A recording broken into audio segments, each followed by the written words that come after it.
I know, halos lahat sa atin ngayon nakakaranas ng mga bagay na hindi maganda, ng mga sitwasyon na hindi maganda sa kanilang mga buhay. But I believe that right now, sinasabi ng Panginoon, sinasabi sa atin ng Panginoon na ano man yung pinagdaraanan natin, hindi niya tayo kailanman iiwan. Amen. Hallelujah. Magmula pa lang tinawag tayo ng Panginoon, we know na may plano na siya sa buhay natin. Amen. Na kahit na hindi tayo karapat-dapat, na kahit na we are undeserving, we are unworthy sa kanyang harapan, dahil nga sa ating mga pagkakasala sa kanya, sa ating mga kasalanan na ating nagagawa, but still tinawag tayo ng Panginoon, still minahal pa rin tayo ng Panginoon, na kahit na hindi tayo mabuti, na kahit na hindi tayo nagiging tapat sa ating Panginoon, siya ay nananatiling tapat at mabuti sa ating mga buhay. Amen po ba? That's why sinasabi sa atin ng Panginoon na malaya tayo lumapit sa Kanya.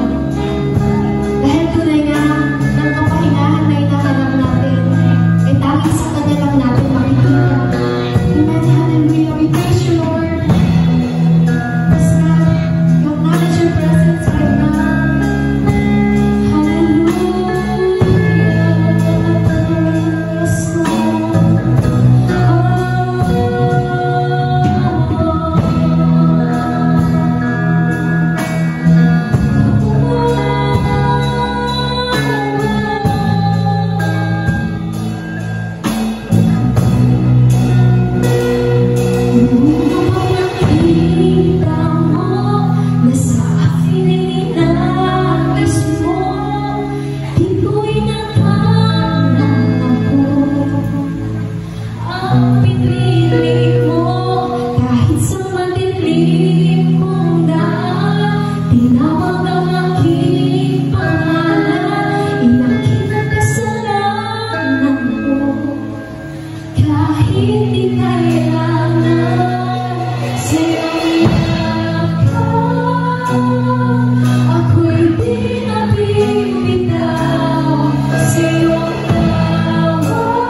No